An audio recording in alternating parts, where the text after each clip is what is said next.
Welcome to Design Notes. For the first episode of 2016 and the first episode ever streamed live on Twitch, I spoke with Dina Rodriguez of LetterShoppe. Dina is an artist with an amazing skill for hand lettering and a penchant for sharing her knowledge in as many ways as possible, including her live Twitch stream at twitch.tv/LetterShoppe. That's SHOPPE.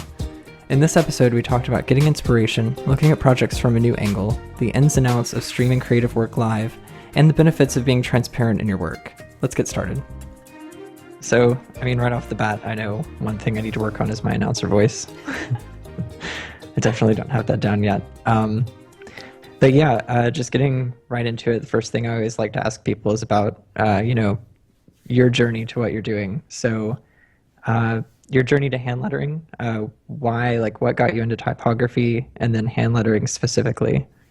Okay, well, I've always been a bit of a creative. I took a bunch of art classes in elementary school, high school, went to even Pratt University for a summer program when I was about 16. So I've always had a pen in my hand since forever, since I can even remember. But it all really started for me with hand lettering specifically was when I was just in the design industry. I was bouncing from agency to agency. I was being laid off. And when you first become a designer, you're immediately the jack of all trades designer. You have to do web design and graphic design and all that stuff. And I really wanted to find something that took me away from staring at a screen 8 hours a day. And just go back to my roots of just illustration. And then lettering kind of got on my radar when this guy named Sean West, aka Sean McCabe, was getting pretty popular in lettering himself. And I actually had a friend who hired him to do a bunch of illustrations for his book. And that kind of sparked the interest for me. So I started, on my own, just kind of doodling and having fun. But it wasn't until he released his Learn Lettering course, I think back in 2012 or 2013, where I actually learned all the type fundamentals and basics of lettering that actually would improve my lettering by so much, by tenfold, that actually made my lettering have any commercial value. Cool. So yeah, I've definitely experienced the you're the designer, so you can do any kind of design, right? Yeah. Just make it pop. Oh God, I hate that. Don't say make it pop ever again. It's it's cringeworthy. It's use Comic Sans next time. Make the logo bigger. It's that, and just be creative. Or make it pretty. Just make it pretty. Yeah. I'm what does that even mean? Exactly. We could probably list these all night. Yeah, for sure. Let's make a t-shirt company. I'll hand letter these next. But yeah, I also want to get into kind of your process. So hand lettering, I guess, is in the typography family, but it's distinct from designing something like a typeface that's used. I guess with a typeface, you use it for literally anything. You could design an interface typeface that you use throughout an entire operating system, or something like that. One that goes on every highway sign and could say any road name that you can imagine. But then hand lettering is, I feel like, you can correct me if I'm wrong, but I feel like it's kind of more intimate to one purpose and, making one design with a subset of the characters. But what are your thoughts on kind of the relationship between broader typography and hand lettering specifically? Well, you're pretty right on that. You hit it on the head. Hand lettering is really just used for a single purpose, whereas typography is just a series of previously made characters that can be used over and over again. But I truly believe in the power of hand lettering. Every character, line, serif can trigger an emotion that fonts just can't seem to do on their own. If you're looking for a hand-drawn look, you could argue, let's say argument's sake, that you take a hand-drawn font, could do the trick with just a few customizations, but it's not going to be as visually interesting or unique if you had just made the letters yourself. But I think, and I like to use the example of hand letter fonts versus lettering, because I think the biggest difference is similar to the difference between, forgive the pun, but the difference between buying a frozen pizza from the grocery store and then going to an authentic Italian pizzeria for a slice of pepperoni. There's a noticeable difference in quality, and no matter how badly others try, you just can't fake that same authenticity. But yeah, I think the biggest difference between lettering and typography is really just their use of text in design, like you said. While typography focuses more on the technique of arranging existing typefaces, hand lettering rises above, I think, traditional typography because each of the letters is drawn from scratch to create, a unique illustration. Right. So even in a handwritten font, like you were saying, it even though the font may be handwritten, it's even with alternate glyphs and everything, you're still going to get kind of this repetition has kind of handwritten feel, but not Not quite. Yeah, it's not purpose built Yeah. necessarily. Like the words might not fit into each other as nicely as you'd want them. You can't make the same kind of connections in lettering. Not to say that there's anything wrong with fonts or typography, quite the contrary, but it's just different purposes for different reasons. Like, I personally think if you're going to do a logo that's type centric, you should hire a professional hand lettering artist to do that for you instead of just using a generic font or a trendy font, even worse, because then like Pacifico came out a few years ago, or Lobster, and it just got overused like crazy. Oh yes. And you yeah, exactly. And when you have a brand, you don't want it to like no longer be cool a year or 5 years or 10 years down the line. You really need it to make the investment so it can last for the long haul. Yes, I've seen so much lobster. It's terrible. Yeah, not a fan of the lobster. I even downloaded a hand lettering worksheet like a few hours ago, and they used Pacifico as the example. I'm like, what? Amazing. Why are you using a font to teach people how to do lettering? This makes no sense to me. So I think there's still a lot of clarity that needs to be made within this industry, just what the difference is between hand lettering versus calligraphy versus typography. Right. And I did some reading ahead of time, a little research about your process and how you talk about like sketching and everything. But I just have to imagine like how much material ends up on the cutting room floor. Like how many sketches and papers are just like don't get used, Yeah. or I like think even things that like do you ever revive anything out of the cutting room and bring it back for another project? Sometimes a lot of that's the good thing about being an illustrator is something called usage rights. So let's say I create two different concepts, which is usually a process I like to go forward with. So I have two concepts, and the client only purchased concept one. That doesn't mean they have usage rights to the second concept. So I can go ahead and if I actually like that concept better, sell it on Society 6 or sell it on my own shop at lettershoppe.com. I really can do whatever I want. And just to show you for you live streamers, I do save every single sketch I make. This is from last month. So I definitely have, I probably used, like to better answer your question, anywhere from 12 to 20 sheets of paper a day. So I do believe in recycling here in Portland, Oregon. That's awesome. It's awesome that you keep everything to just I can imagine it makes like a good reference later. Maybe even to get inspiration for things, even if it's not like a finished concept or something. I know that the kind of design that I do is usually mostly digital, and I have so many, like way more files on my computer than I would ever need, but I still go back to those and we'll see like how I was thinking about a problem like months earlier on a different project or something. Yeah, that's actually a really good idea. I don't think I've ever gone back for inspiration, but I think if there was like, oh, I remember I drew that really cool black letter style A that I never used, maybe I'll go back to that one and see if it works for the same design solution. So you just helped me a little bit. I never even thought to do that before. Awesome. So I also noticed that something that you talk about a lot is taking breaks while you're working on something. So stepping away for like 20 minutes, an hour, a day, and then coming back and just kind of looking at the problem again. I want to talk a little bit more about that and, what the importance of that is, because I feel like for me, the importance of a break is like making sure that you don't let yourself go too far down the wrong hole. Like I think that we all kind of get wrapped up in our own contexts, and it's easy to forget the original problem when you work on something for hours and hours. But I want to hear your thoughts about that. Yeah, so I definitely believe in taking breaks. I think any designer can relate. If you just stare at something long enough, especially if it's words, like they don't even look like words anymore. Like readability no longer becomes like a facet you even think about. It's just they're all shapes and lines and composition. Then you get, especially when you get into like crazy perfection mode. Like let's say we're digitalizing something in Illustrator, but you're literally doing all these guides and these pinpoints and just looking at everything constructively. So I think it's really important for me, I think, to work on several projects during the week so I don't get too focused on just one.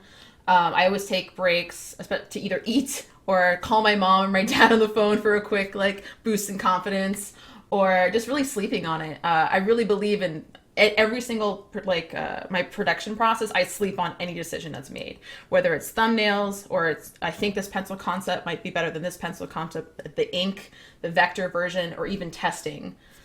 So yeah, I definitely think it's good to take a breather every once in a while, or else you could just miss things.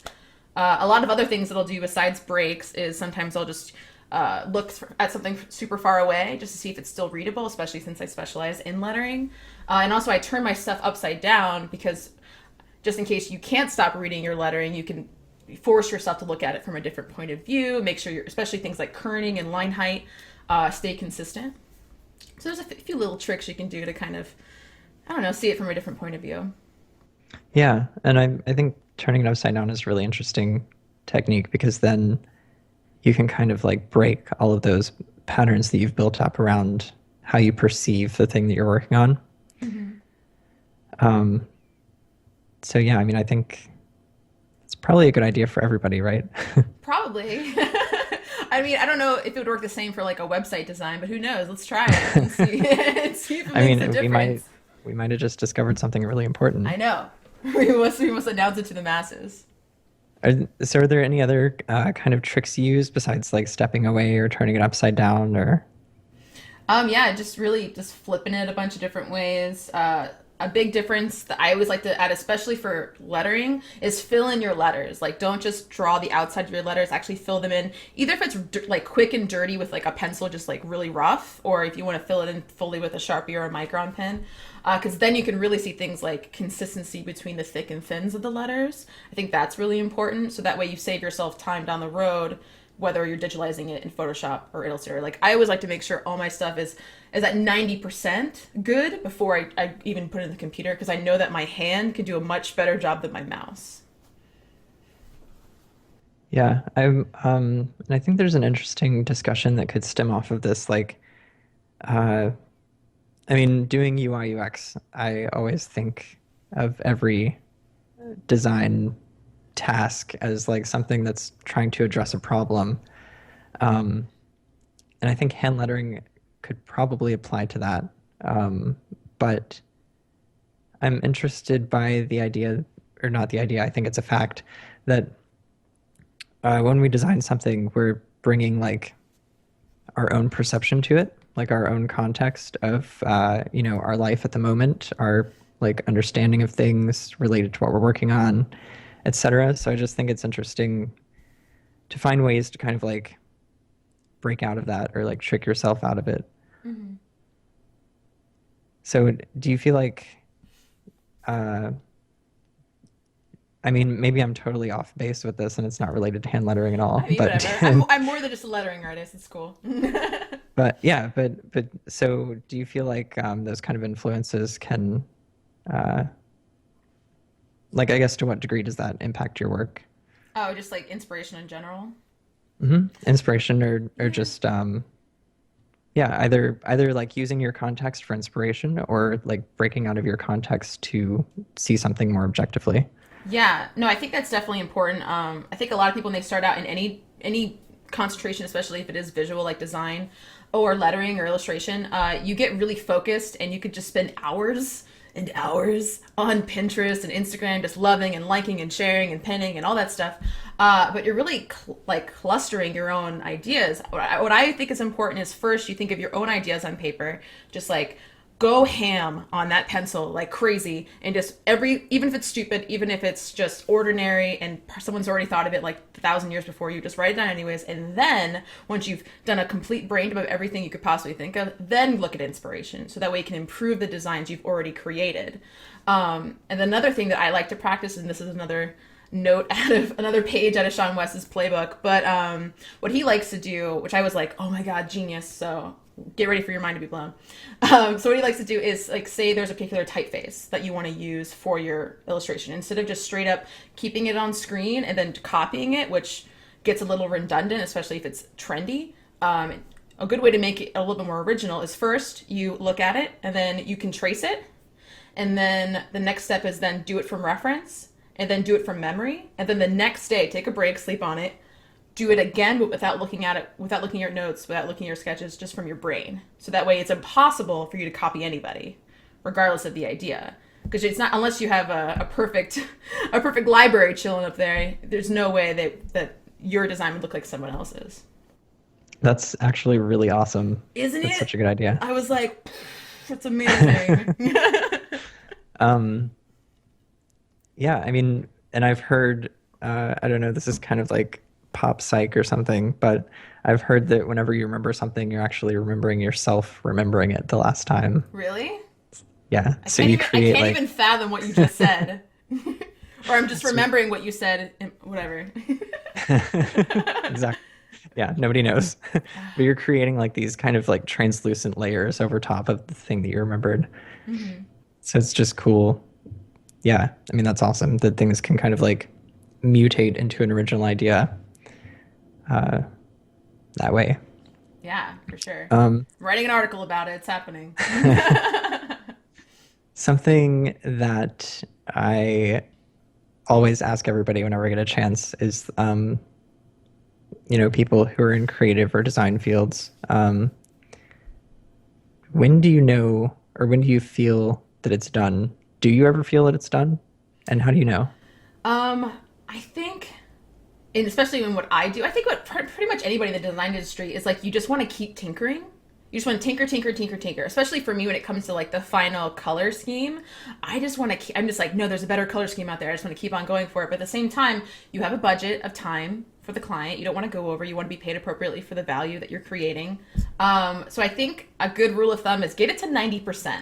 Okay, just whatever you think 90% is in your head, just stop, because it's more important to ship out new work than just to consistently keep working on the same thing over and over again, because there's something called overdoing it.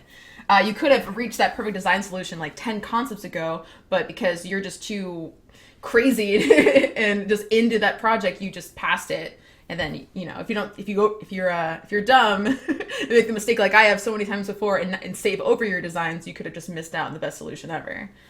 So definitely 90%. I do that throughout the entire process, like 90% thumbnails, 90% sketches, ink, Photoshop, digitalization, or else you're just going to drive yourself crazy, and then you won't be able to have the opportunity to start a new amazing new project.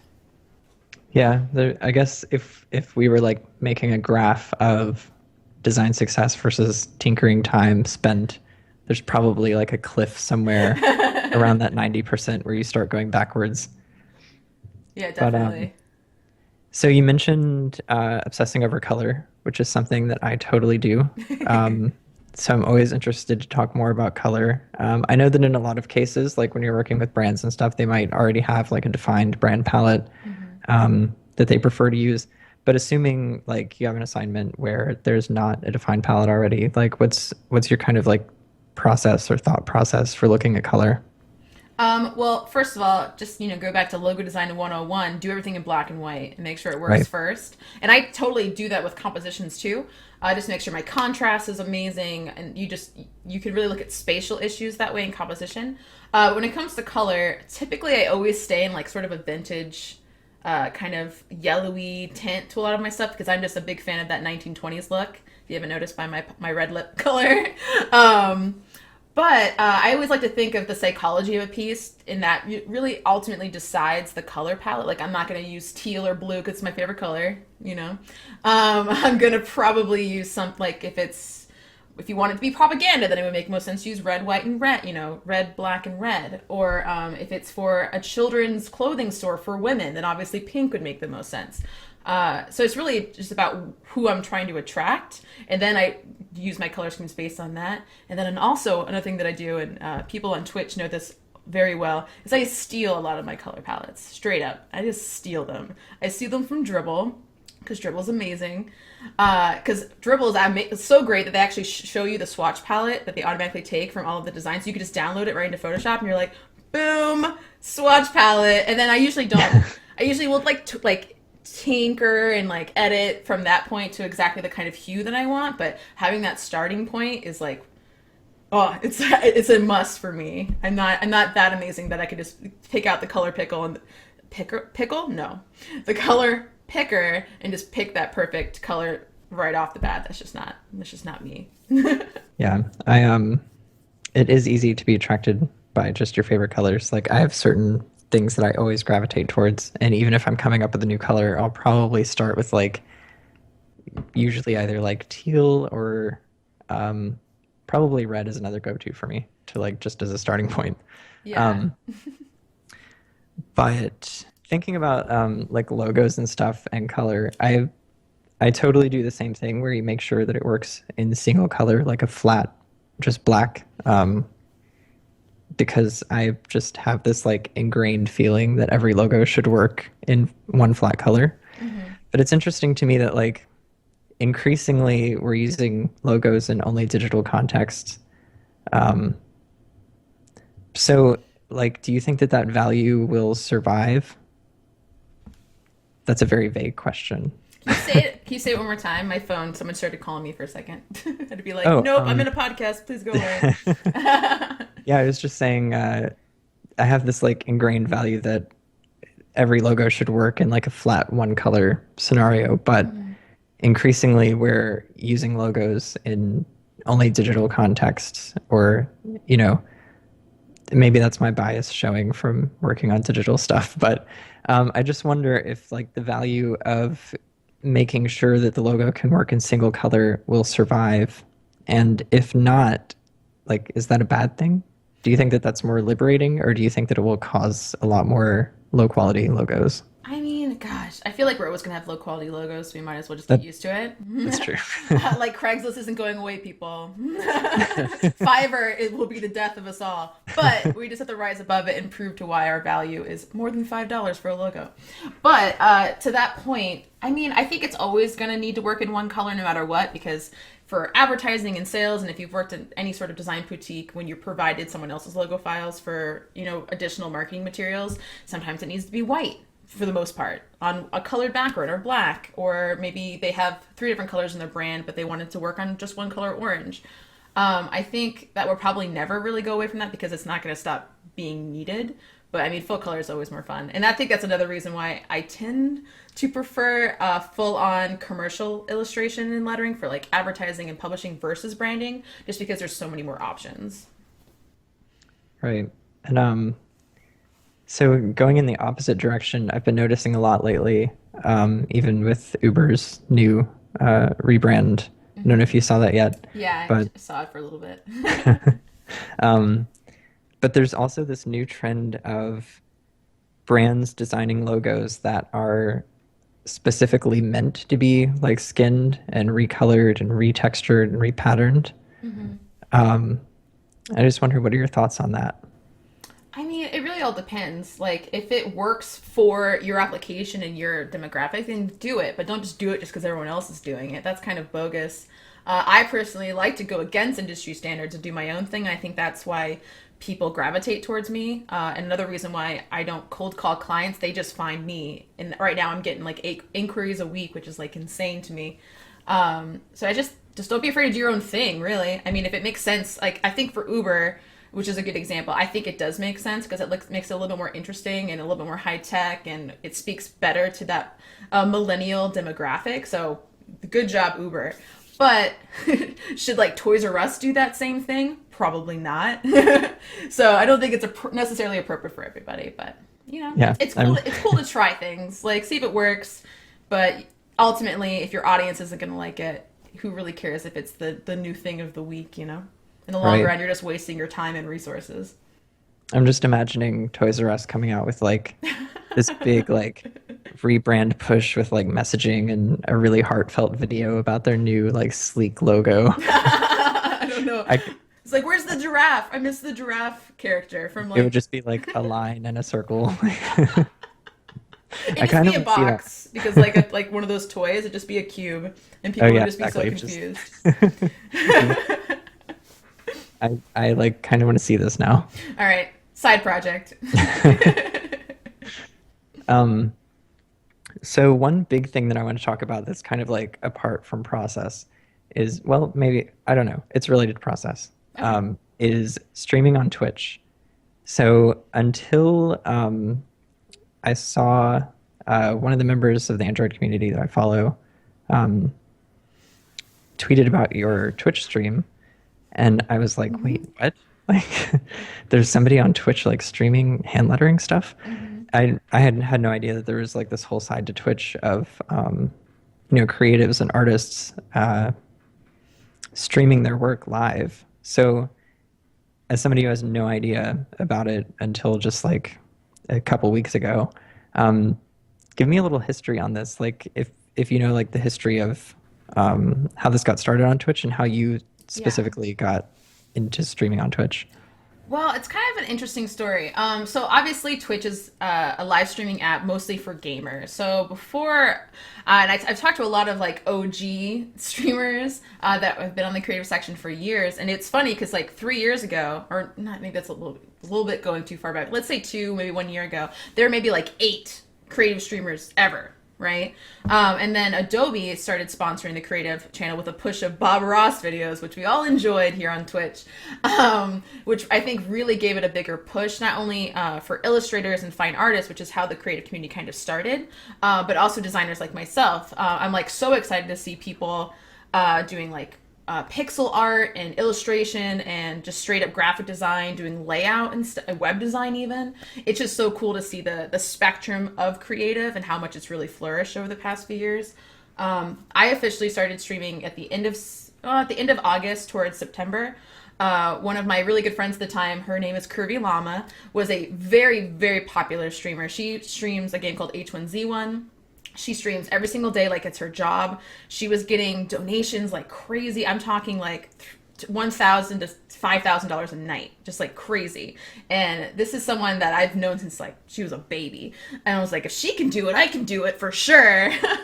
And she kind of showed me the ropes. And yeah, I've been obsessed with Twitch. I find myself putting a priority on Twitch more so than like blogging or any other promotional materials I'm doing, because it's more active. I have this wonderful community of people. Mwah, mwah, mwah. I love all my community people, the League of Letters, I call them.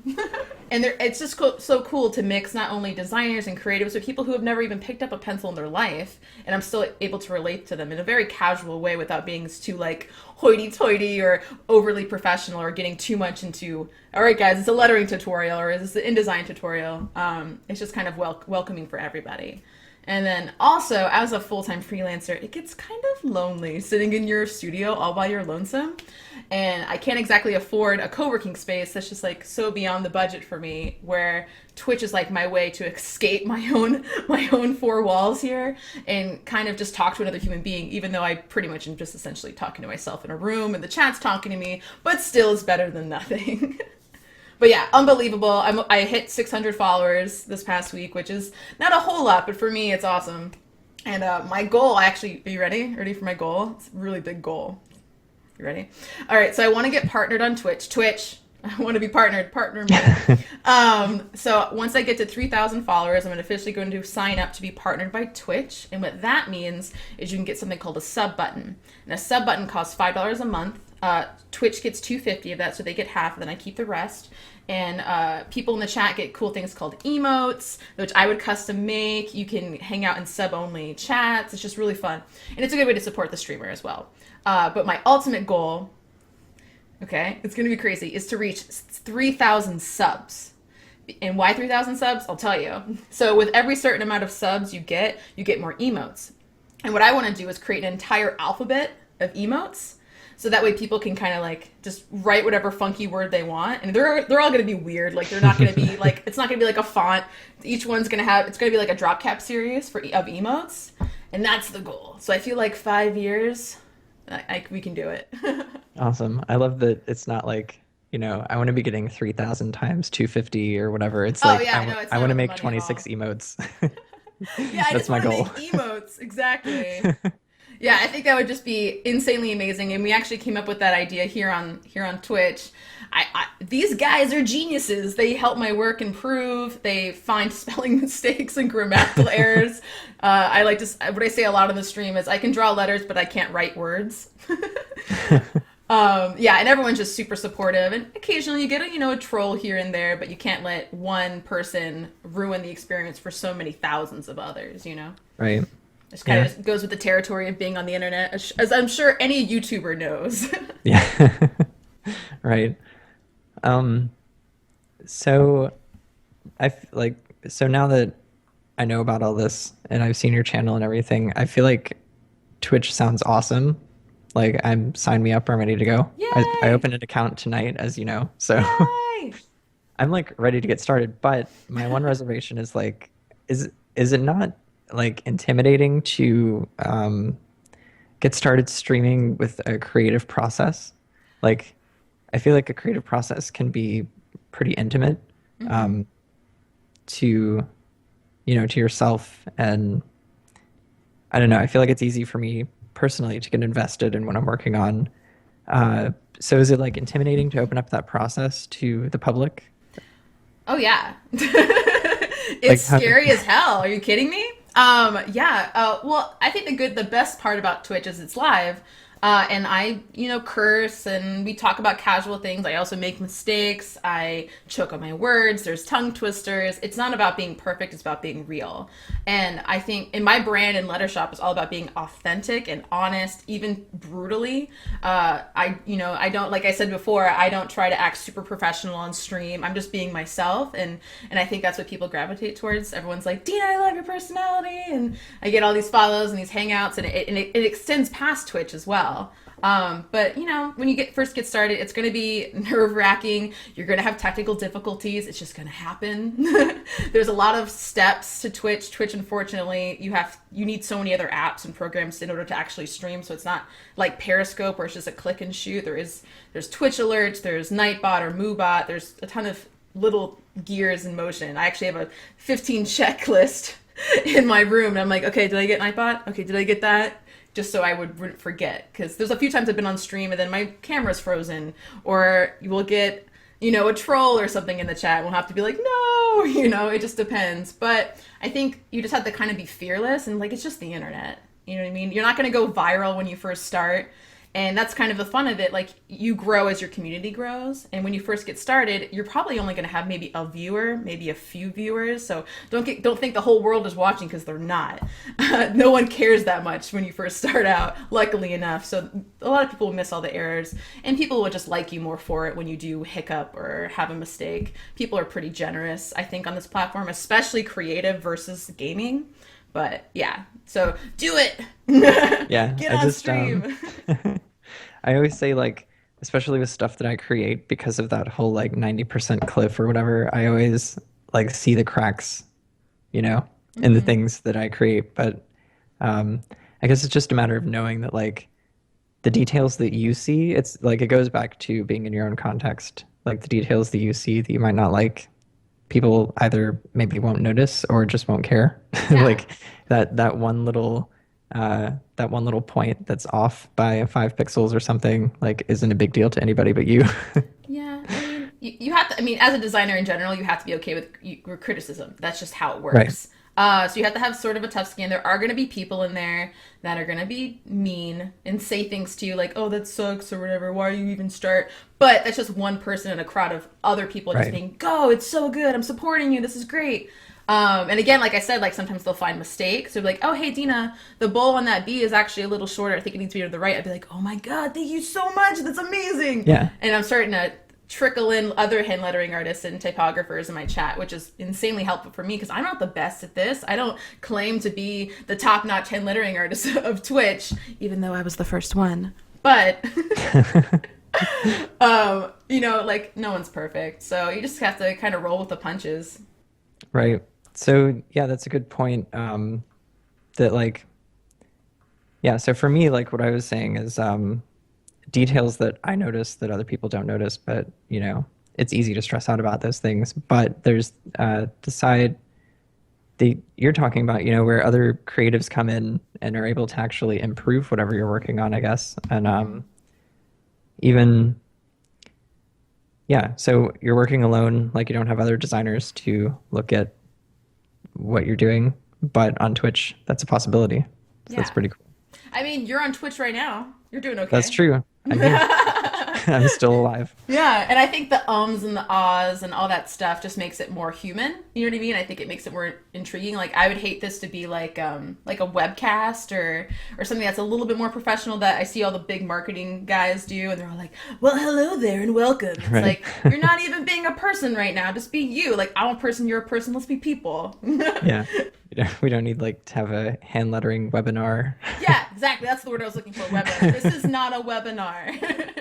This is you hanging out with my studio, and we're just being friends. And I like to think that all of my amazing Twitch peeps are what I like to call my IRL friends, my friends in real life. Because it goes past Twitch. Like we hang out on Twitter. There's a program called Discord that we can all hang out and chat. So it's like a big phone party. Yeah, we're all like actual friends. It's a beautiful thing. So I was going to ask you if you like recommend this for other creatives or other artists or everybody, but I'm gathering, I think I already know the answer to that. Yeah, this thumbs up, two thumbs up. If I had more hands, more thumbs up.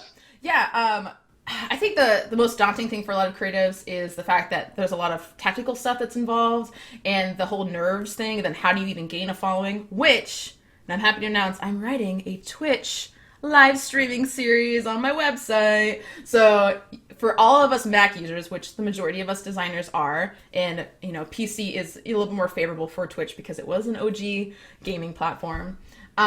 So I'd be able to teach everyone, hey, this is OBS, this is how you connect it to Soundflower, these are the programs you guys can use, and then giving you tips of, which I plan on doing once I hit 1K, my first 1K followers on Twitch. I'll be like, how I reached my first 1K followers on Twitch, and just kind of have three or four articles leading up to it, so I can try to like really make a wave here in the industry, and just see if like who, just throw it out there and see who catches what I'm saying. I will subscribe to that. Yay! But yeah, going back to just sharing your process live on the internet, or not live, but just online in general.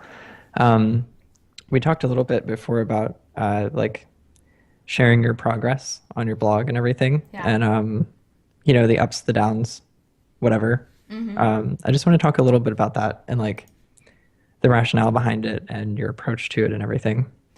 Okay, well, there's definitely a trend of transparency happening. I was inspired by places like Buffer that literally give you real life stats of everything that they do, income reports. I just released my first ever, that's not a word, ever newsletter on my January income report, which I'm going to link in my chat real quick if you guys are interested. It's 3,000 words, so it's quite long.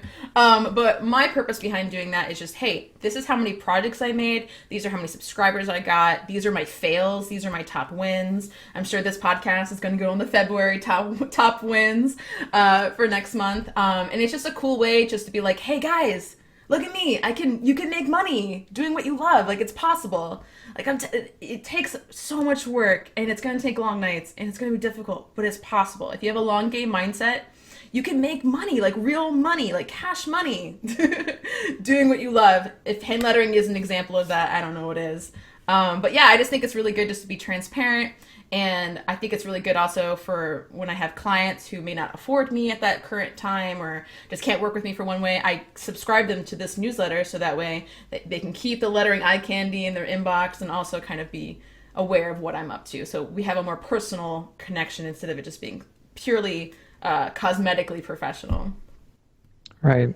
And yeah, and I think it's interesting, like sharing failures. I think there's a really awesome trend happening right now of people talking about why failure is okay and like how it's part of the process, which is really encouraging. But I guess it's helpful both for the artist and the public because other people can see like, yes, professionals have like fails or misses sometimes, and also like here's how to handle it, basically. Exactly. Yeah. To that fact, my first podcast I ever did which was 2 podcasts ago. This is the month of podcasts. I don't even know what's happening. But my first ever podcast was actually for something called Business Mistakes. And we talked about my biggest fail from 2015, which is also another article that I wrote. I write a lot of articles. And just how I like wasted all this money on advertising. And like, because that teachable moment is so important to share, because why have all these other designers learn it the hard way when they could just listen from my mistake and know not to make that same mistake? Like, it's great. And also, like I said, it's just another way for us to appear human. Like, we're not perfect, guys. It's cool. So it's interesting that you bring up advertising. Like, as a freelance artist, What is your approach to that, if any? I know that you said a lot of your, or most, maybe all of your clients are word of mouth, which is fantastic. That's like the ideal situation. Yeah, it But took a few years to get there, but yeah. is there a time when you recommend advertising for freelance creatives? And if so, like what do you recommend? Okay, so my like best platform I think is Pinterest, just because your money goes the furthest. I think with Facebook, it's just a huge waste of time platform, not only for everyone. Like if once your mom's on Facebook or once your mom's on a social media platform, it's no longer cool. You know what I mean? And it's not like I'm trying to reach 50 and 60-year-olds. So I think Twitter is a really great platform, but I will suggest Pinterest especially. Just give you an example. I did one piece where instead of just showing like the finalized image of the lettering, I showed the process shots for a poster, and I only spent, legit real story, $5 on advertising, and it got repinned 23,000 times. That's incredible. Yeah, so like even the $5 push, all that does is really pushes it to an audience, but if it's a good enough content, it'll just naturally, organically tumble from that point. Right. Yes, I do think their advertising does play a role, but I don't think it should be everyone's first approach. There's so many free ways to advertise yourself, whether you're just using social media or, well, actually, I just think really all you need is social, to be honest, and actually explain your process. I always recommend to graphic designers or anyone who's in a visual industry, instead of just having a generic gallery of images on your portfolio, like, why? When you could literally show them what it was like to work on that process. Like, hey, these are my thumbnails. Here are my sketches. This is why I made this design decision. Not only is it amazing for your clients to get and really feel like they spent their money well, but also it teaches future clients what you are to, what you're like to work with. So that way the onboarding process just isn't so daunting. You're not having to answer the same questions over and over again because they were already able to find all that content on your website. It takes more Right. time, but it pays off by like a lot, by like thousands and thousands of dollars just to spend an extra 5 hours writing an article. Like, I think it's worth Yeah. it. Agreed. Plus, I just think writing is pretty fun to do anyways. It's a very, to me, it's like a very low pressure way of sharing what you've learned or what you know. Yeah. It's just like a Um, journal. It's like therapeutic. yeah, in a way that's like easy to consume and everything, especially with platforms like Medium coming up left and right. It's never been easier to share that kind of stuff. Yeah. And I do a marketing background, so I'm going to say it. Content is king, guys. Yeah. And having a blog or just anything that Google can pick up will seriously help you in your organic search rankings. Like, if you type, I dare you guys, type hand lettering into Google. See who's on the first page. Ah, I'm doing it right boom! now. Do it. I think I was the first result on the first page for a few months. I think I may be the second result. If you do it hand lettering Portland, I'm obviously the first guy. But now it's like, Dina, you're not on there. It's like, dang it, they must have changed it since last night. But yeah, so it content definitely helps. Like, I personally blog on topics of creativity, freelance, and the hand lettering. For those of you who do want to learn hand lettering, I teach it for free. Um, So I just think it's good to just kind of teach what you know, or if you're even learning something like, hey, I just learned how to use Maya, or I just learned how this new trick in Photoshop, like, share that with other people, because no matter where you are in your education, there's always someone who doesn't know as much as you that can learn more from you than somebody who's been in the industry for like 25 years, because they're going to use terms and they're going to skim over all that beginner stuff that you need, where you, as a beginner yourself, will obviously use that same language that people can relate to. Right. And something else, like another facet to writing articles is just that I feel like writing about something that I've learned or that I know about actually like can either reinforce the idea in my mind, or I can write it all down and then come back and look at it and be like, "Ooh, what the hell am I talking about? Like, this is this is totally ridiculous," and then like rewrite it and actually learn it better, I guess. Yeah, the best way to learn is to teach, for sure. I'm a big believer in that. And also, like you said, like, it might seem really intimidating to do something like Twitch and live stream your process, but when you're writing, there's delete, there's back, Right. there's Yeah. editing, and it's just a lot easier to, like, you might not be the smartest person in the world, but you can sound like the smartest person in the world in an article with the right thesaurus. Yeah. Yeah, you can sit there for hours and just perfectly craft your article for as long as you like. So I think that's it for the main part of the show, but I want to see if the chat has any questions. Oh, is it chat time? Yeah, for either of us, I don't know. It's, the show's not really about me, but um, Yeah, but I mean, I think it's cool. Like, you run a podcast. That's amazing. Congrats. I don't do that. Maybe I should. it's super fun. And I've heard, well, I heard that 2015 was the year of podcasts, but I think 2016 is as well. I think it's just going to continue to be a trend. Like, Yeah. people like content that they don't have to read. Like, nobody reads Mhm. anymore. Even though I'm talking about blogging and stuff, still readers out there, guys. If you need to know how to do something, you'll read it to learn how to do it. Just Right. why I'm going to do that. How to be a live streamer on Creative Channel on Twitch. Like, people, I'm looking so forward to that. that's gonna, You don't know. especially because there's no information out there about how to stream on a Mac. Right. Like, barely any information at all. It's like, ugh, like, how can you just exclude this entire demographic of Mac users? But so I think it'll be really good. But yeah, chat. So I will officially look at you guys now. Sorry, I've been ignoring you all the time, but he is actually recording this so that way he can produce an audio file for his podcast. So we had to be a little quiet. All right, guys. So let's take a minute. I see a couple new faces in the chat, including my dad. You guys, my dad is Zona for you. So say hi to Poppy. Way to call him out. Yeah, it's like, you're my daddy. Like, I'm part of you.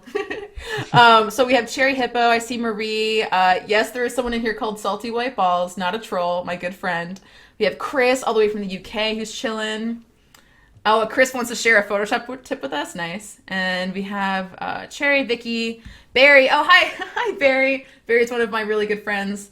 I've made so many amazing friends on this channel. I can't even talk to you. I can't even tell you. All right, now it's the time where I'm going to call out some lurkers. It's time to call out the lurkers. no. Oh, I see Anthony ACC in the channel. He's also an amazing creative channel streamer. If you guys want to pimp him out, mods, that would be amazing. We have Caffeinated Pants. I don't know who you are, but your username is amazing, and I saw that you followed me right before the stream, so awesome. Thank you so much. We got Liam, of course, Marie, Michelle, Tater Butt, guys. Tater Butt's like legit my in real life bestie here in Portland. We have TY City. Welcome to the stream, you guys. But yeah, if you guys want to ask us any questions or anything, this is a short stream. It's just a podcast stream. I will be back tomorrow at 3 p.m. Pacific Standard Time doing an amazing new piece. My first commission ever paid for on Twitch by like a 13-year-old. I'm not even kidding. He's like, $800. Boom. I'm like, Wow. What do you do for a living? He's like, I work at a gas station. And I was like, oh, I remember what it was like to have a job and no bills. Yeah. Yes. So good. I remember those good old days. So Chris Ocalypse in the chat just dropped the Photoshop tip, and here it is. Oh, nice. They say, if you want to merge flatten layers, instead of making it all one layer, just highlight the layers you want and press Control-Alt-E, and Photoshop will make a new layer of all the layers you selected. I totally did not know that. I didn't know and that is either. amazing. Chris, high five. Bing. That is awesome. That is so good.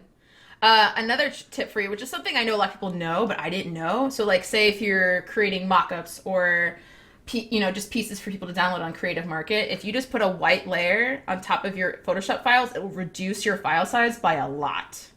Wait, what? If you just add a layer, right, and put white, and you save it, it'll reduce your file size by almost half. Oh my god. Wait. Yeah. Okay, that took me a second. That's the sound of Liam's mind being blown. That took me a second, and I was like, oh my god. Yeah, you're welcome. Okay, so Fantastic.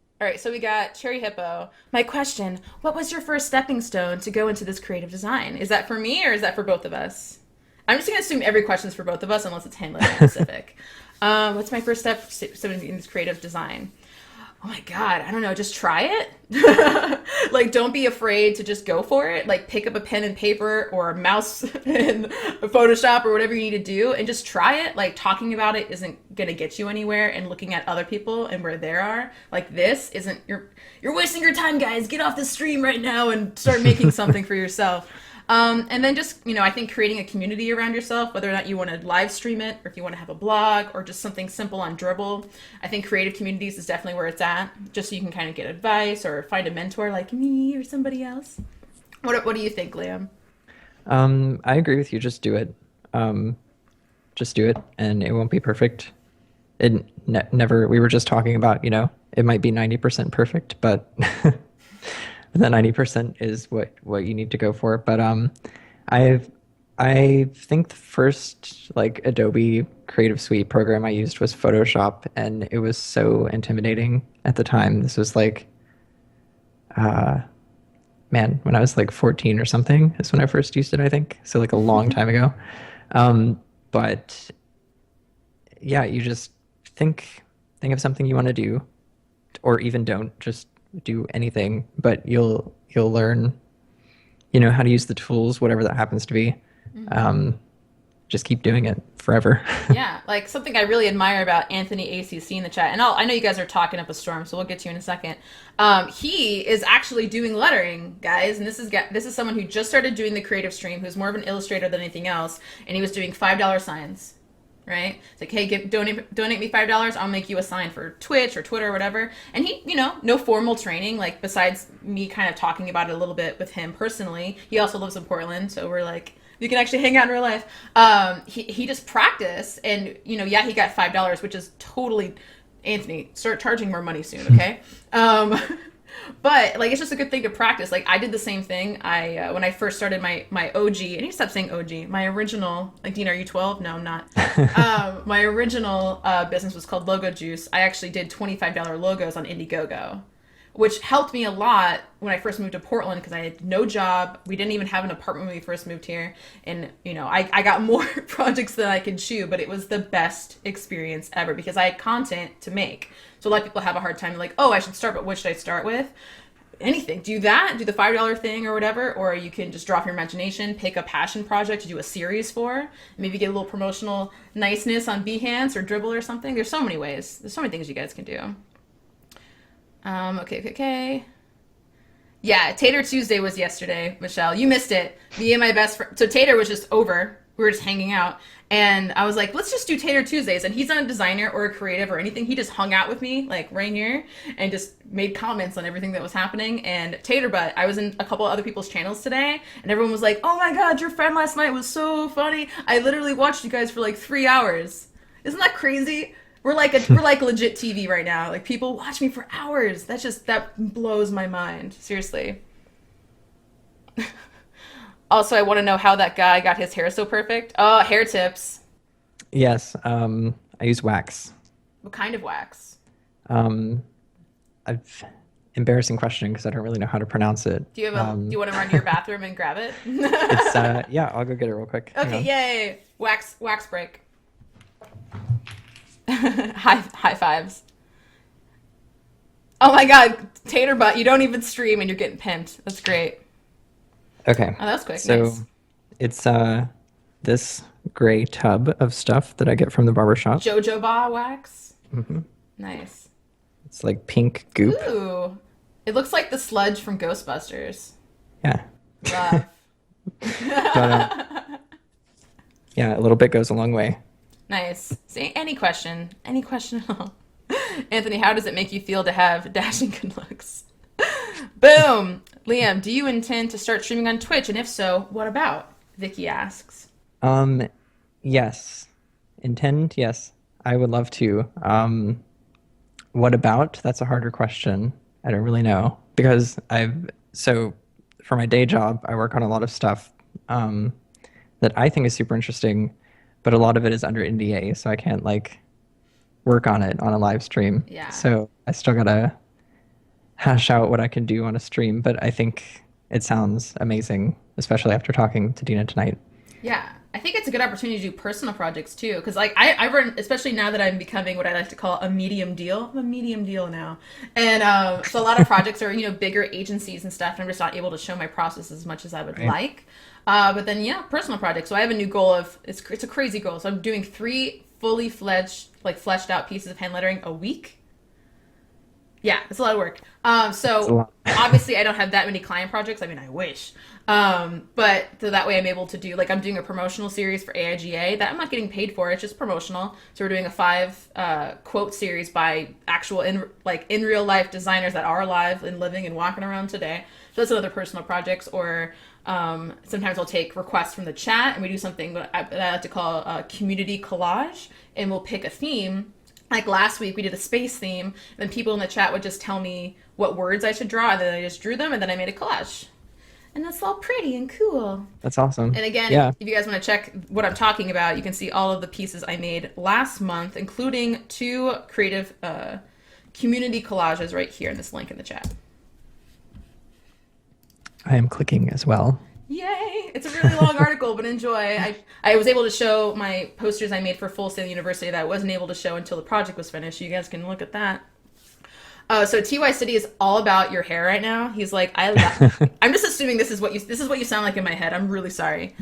I love hair tips. Do you like wet your hair first? Never used wax before. Do you wet your hair Actually, first? I get out of the shower and I actually blow dry my hair. Oh. Yeah. And I do it in this direction so that it makes it easier to like swoop over. I love that you're getting all the hair comments and I'm not. Like, blue hair people, come on. Where are you guys? What the F? But yeah, doing personal projects is a good idea because like that's something safe to show off that won't get me in legal trouble. And it's probably a good way of like having some accountability because I know that it's hard to focus on personal projects when you have, client projects going on. So it's easy to make excuses about getting personal projects done. Yeah. And also, like, so many, like, popular designers, and of course I can think of hand lettering artists more often than not, because that's what I do, get the most exposure from promotional projects. Like, this one girl, she did chalkboard signs, and what she didn't get paid for this work, the restaurant, whatever she was hand lettering, the restaurant would give to her for free in payment for the chalkboard lettering. And it was her attempt to just get better at chalkboard lettering in itself, and it got featured on Design Taxi and all these really popular design blogs, and now she's booked for, like, a year. And another example I can think of is someone called Shauna Pazinski. I never say her name right. Shauna, I'm sorry. I'm so sorry if you ever see this. She does personal projects all the time. Like, she has a clickbait series, and she just, like, creates a new Tumblr account. And every time there's, like, a really weird clickbait article, she, like, hand letters it. Yeah, I can think of, like, that. That's awesome. She does so many personal projects, and I think that's what, it really helps, especially in terms of, like, traffic to your website and just more exposure, because, not everyone's going to be interested in that, that piece you did for that brand, but if it's something more, like, fan art, like I did a David Bowie piece in dedication to his unfortunate death last month, and it blew up. It blew up. Like, I put it on Instagram, and it got featured on 4 different accounts, and I got a total of over 100 followers from it. So, like, that's awesome. There are benefits to the personal project for sure. Yeah. I'm getting so many things. We're used to your hair, Dina, though. I know. Shut up. Let's just talk about me some more, okay? Chris is like, ooh, idea, next community collage. What does that say? Pantheons? What do you think? Pantheons? Am I saying that right? Pantheons. It's like what is that? like a group of gods, like the cast maybe. of gods, I guess. Nice. Hey, I just joined. Your hair looks like mine. Yeah, Coven? Awesome. Cool. You guys are rocking the same do. Very cool. Well, you guys, I'm ready to sign off unless you guys want to hang out for a little bit more. T-City's like, one time I used a blow dryer at my work, and I am a firefighter, and now I'm known as Captain Dazzle, or the Dazzler. I mean, that sounds like a fantastic nickname, in my opinion. Especially for a firefighter, can I just say? Yeah. I'm interested. I'm like, tell me more about how you fight Captain fires. Dazzle. Yeah. Can I? Oh man, are you on a calendar somewhere? I feel like you should be on a calendar somewhere. I'm just imagining Captain Dazzle or the Dazzler like hand lettered on the side of a fire truck. T-City, I do commissions, dude. You need to hook that up. Oh, and also let me just do my one sales pitch of the night. Guys, we do have a raffle that's going on. So if you guys are interested in winning a custom commission, it only costs $5. Make you holla. And to hire me normally for commission ranges anywhere from $300 to $2,000. So, I've got to pay the bills, guys. But this raffle is great because if you do win, which I hope you do, you pick the phrase. I treat you just like any other client, like you're paying me $1,000. I take you through my process. I'm actually doing that right now for another person who won the raffle last time.